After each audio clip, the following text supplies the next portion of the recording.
Tiap bangun pagi, saya sering melihat mata anak perempuan saya sembab. Saya tahu dia pasti memendam luka yang dalam. Bapaknya, sosok yang selama ini jadi teladan dan kebanggaannya, tega melukai dirinya sesakit ini.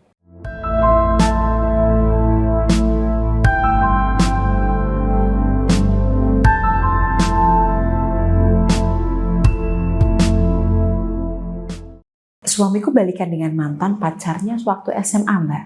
Sakit sekali rasanya.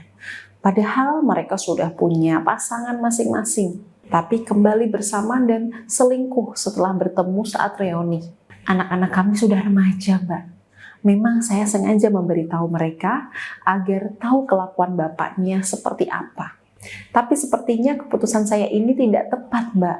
Saya seperti menorehkan luka batin kepada anak-anak remaja saya. Setelah itu, komunikasi anak-anak dengan bapaknya menjadi sangat buruk. Tiap kali diajak bicara sang bapak, anak-anak selalu pakai nada marah.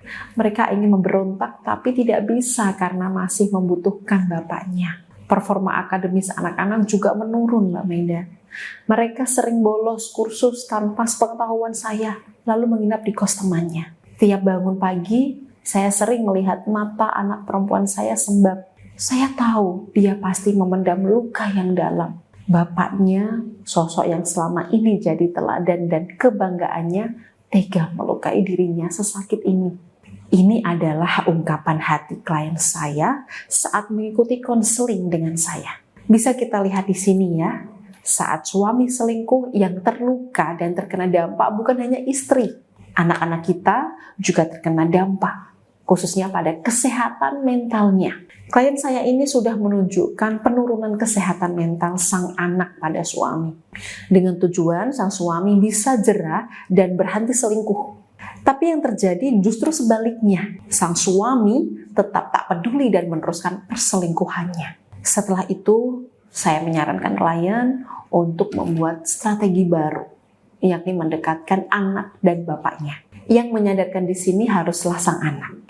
Jika kebetulan sang bapak selama ini memang sosok ayah yang baik dan perhatian pada anak, insya Allah ini akan lebih mudah membuat suami luluh hatinya pada sang anak.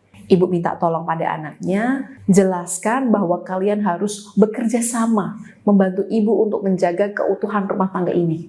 Kita dekati bapak secara pelan-pelan, kita sentuh emosinya, kita berikan dukungan emosional. Perbanyak waktu dan obrolan dengan bapak. Jangan buru-buru memberi nasihat, karena seorang bapak akan merasa harga dirinya diinjak-injak saat dinasehati anak. Jadi, ibu cukup minta bantuan anak agar mau diajak kerjasama dan mendekat kepada sang bapak. Anak harus lebih sering berdekatan secara fisik maupun emosional dengan bapaknya.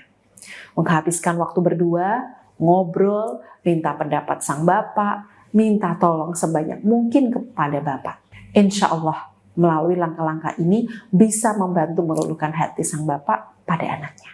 Betapa dia memiliki anak yang masa depannya ini masih panjang, masih butuh dukungan bapak, sehingga saya harus jadi teladan yang baik bagi anak.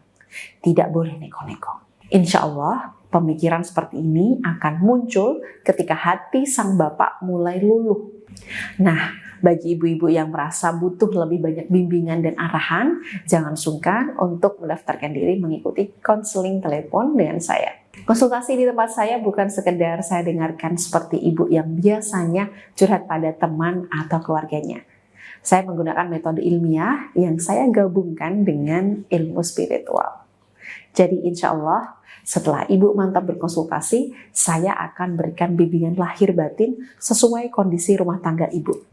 Apa yang perlu ibu lakukan, bagaimana menghadapi suami yang bersikap A, B, C, dan D, keputusan apa yang harus ibu ambil dan sebagainya, akan saya bantu arahkan. Tidak perlu khawatir karena data diri serta masalah klien menjadi rahasia saya. Jika ada kisah klien yang saya bagikan itu merupakan persetujuan klien bahwa kisahnya boleh dijadikan bahan pembelajaran bagi ibu-ibu semuanya.